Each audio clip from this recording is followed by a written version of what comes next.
여러분 안녕하십니까? 정인국 수학과 닥터 데이비드 정입니다. 이제 11월 8일이면 미국 대선이 이제 임박했는데요. 이제 이것은 미국의 국민들의 심판을 받는 것이죠. 국민들이 선택에 따라서 이 대통령이 이제 결정이 되겠죠. 이제 모든 인생은 사실은 우리의 선택입니다. 이 건강을 위해서도 여러 가지 선택 과정이 있습니다. 여러분들이 건강보험을 이것저것 보고 가장 나에게 맞는 것을 우리가 선택하듯이 또 이 병원을 선택하는 것도 우리 교통이 좋고 또 가장 나에게 잘 조언을 해줄 수 있는 그런 의사를 찾듯이 이렇게 건강을 위해서도 여러 가지 선택이 있습니다. 특히 이제 출산할 때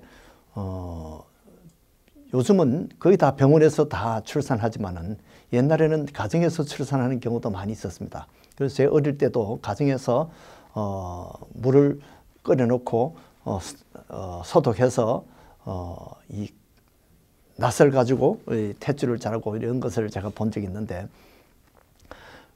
이렇게 병원에서 이렇게 이제 태어나고 싶지만은 때로는 뜻하지 않게 차 안에서 출산할 수 있습니다. 요즘 같은 이런 의학이 발달된 그런 중에도 기차 안에서도 태어나는 아기가 있고요.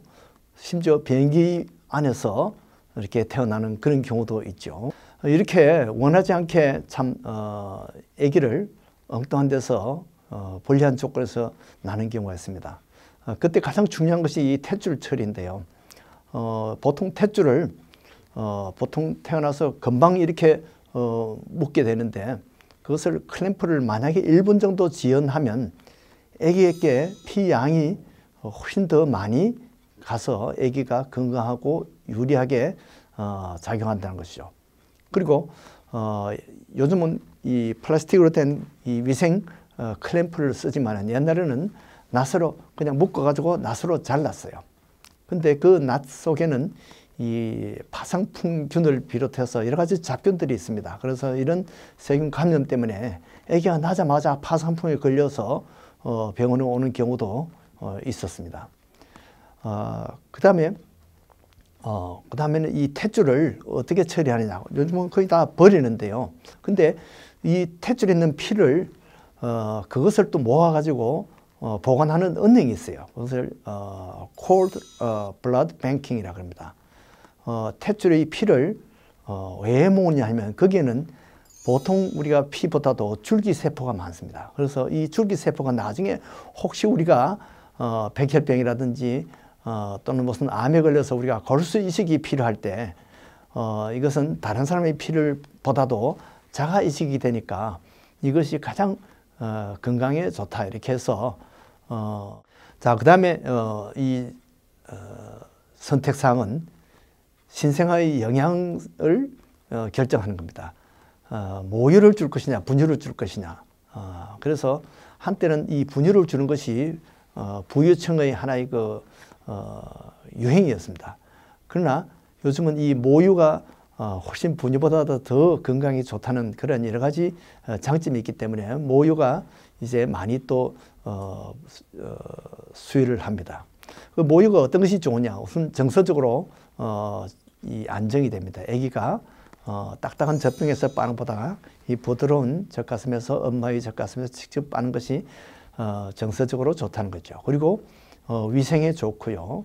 특히 이제 이 모유 속에는 장내 세균이 잘 번식하도록 그렇게 되어 있습니다. 그래서 이것은 면역에 훨씬 더 유리한 그런 조건이 됩니다. 그리고 모유를 먹는 아이들이 훨씬 알러지가 적다는 거죠. 그리고 모유 먹는 아이들이 이 지능 발달이 분유에 비해서 더 좋다는 것이죠. 그리고 경제적으로도 물론 유리합니다. 분유값도 상당히 비싸죠. 그래서 이 모유를 먹는 아이들은 또 아기만 좋은 것이 아니라 엄마도 산후 회복이 더 빠르다는 것이죠.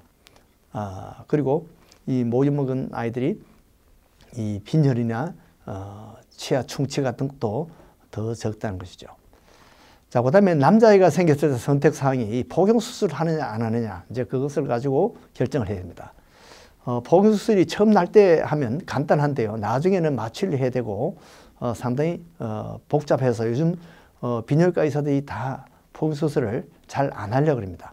그래서 처음 났을 때 산부인과 의사들은 간단하게 해주는데요. 나중에는 여러 가지 절차가 복잡하기 때문에 잘 하질 않아요. 그런데 왜 하느냐? 이 포경수술을 하는 이유는 이 포경수술을 함으로써 위생적으로 더 유리하고 염증이 적다는 것이죠.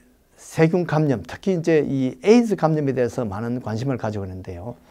아프리카에서는 이 에이즈, 이 포경수술한 아이들이 에이즈가 16%나 더 감소하더라는 거죠.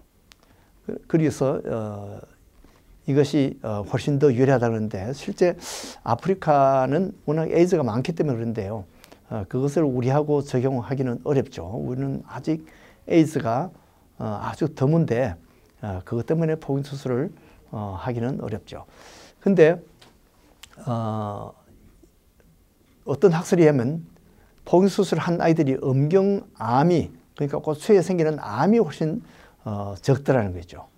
그래서 이것이 여러 가지 실험을 해보니까 신생아 때 처음 태어나자마자 이 포경수술을 한 아이들은 이 음경암이 확실히 줄어드는 것이 예방 효과가 있었습니다.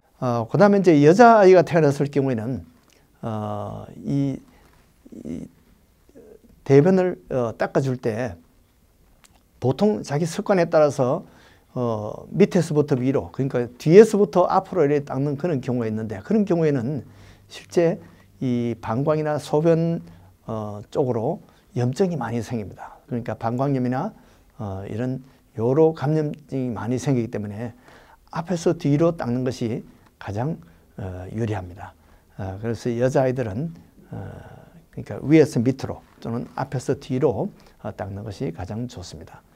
자, 예방접종에 대해서 여러 가지 선택사항이 있습니다. 어떤 사람은 예방접종을 맞히는 것이 자연스럽게 그렇게 하는데, 어떤 사람들은 또 안 맞겠다는 사람들이 있습니다. 특별히 이 자폐증을 가진 사람들은 한때 이 MMR, 홍역 볼거리 풍진, 이것이 자폐증을 유발한다고 이렇게 뜬 소문이 나가지고 잘못된 소문입니다. 그러나 이 자폐증하고 MMR하고는 아무 상관이 없습니다. 그렇기 때문에 그것 때문에 MMR을 맞히지 않으면 안 됩니다. 옛날에는 홍역 이 면역이 없어서 그것 때문에 죽은 애들 많아요. 또 루벨라는 풍진 때문에 여러 가지 기형아가 많이 생겼습니다. 그러나 지금은 이 MMR 예방접종으로 그것이 많이 줄어들었는데요. 여러분들도 다 맞춤 쪽을 선택하기를 바랍니다. 독감은 예방접종으로 하는 것이 가장 유리합니다. 여러분들도 독감을 맞는 쪽으로 투표하시기 바랍니다. 그리고 이제 요즘 또 문제가 되는 것이 이 HPV라는 것입니다. 이것은 이 성병을 예방하는 것이고, 이 성병이 또 암을 일으키기 때문에 이런 암을 예방하는 것인데, 거기에 또 여러 가지 괴담이 많아가지고 안 맞겠다는 사람들이 많이 있습니다. 그러나 이것은 사실은 아무 근거 없는 그런 소문입니다. 그러니까 인터넷 보고 걱정하지 마시고 HPV를 다 맞히시기 바랍니다. 가르다셀이라든지 이런 것을 맞히는 것이 가장 좋습니다. 그리고 T대비라는 예방주사가 최근 몇 년 동안 이렇게 이제 많이 관심을 갖고 있는데요. 이것은 10살 때 맞기 시작해서 10년마다 계속 맞아야 됩니다. 요즘은 인터넷이 발달돼서 의사 상담을 받느냐, 인터넷을 보고 상담을 하느냐, 여기에 선택사항이 있습니다. 의사를 불신하고 의학적인 지식은 불신하고 인터넷을 너무 신뢰하다 보면 나중에 이러한 피해를 많이 보게 됩니다. 또 의사를 신뢰하는 것보다 이런 인터넷이나 이런 괴담을 자꾸 신뢰하는 경우가 많습니다. 자, 의사들은 이제 약으로 치료하느냐, 수술로 치료하느냐, 이것을 이제 투표를 해야 됩니다. 의사들이 어떨 때는 같이 컨퍼런스에서 여러 의사들이 의논해서 결정하는 수도 있습니다. 이렇게 마찬가지로 이제 이 신앙의 선택이 우리 모두에게 있습니다. 많은 사람들이 하나님보다 우상을 더 선택하고 자기 자신의 쾌락을 더 투표하는 경우가 많습니다. 이 여호수아의 투표를 한번 봅시다. 나와 내 집은 오직 여호와를 섬기겠노라 하고 여호수아는 그렇게 투표를 했습니다. 이제 여러분들도 자신보다도 또 우상보다도 우리 하나님 여호와를 투표하시는 그런 축복이 있기를 바랍니다. 안녕히 계십시오.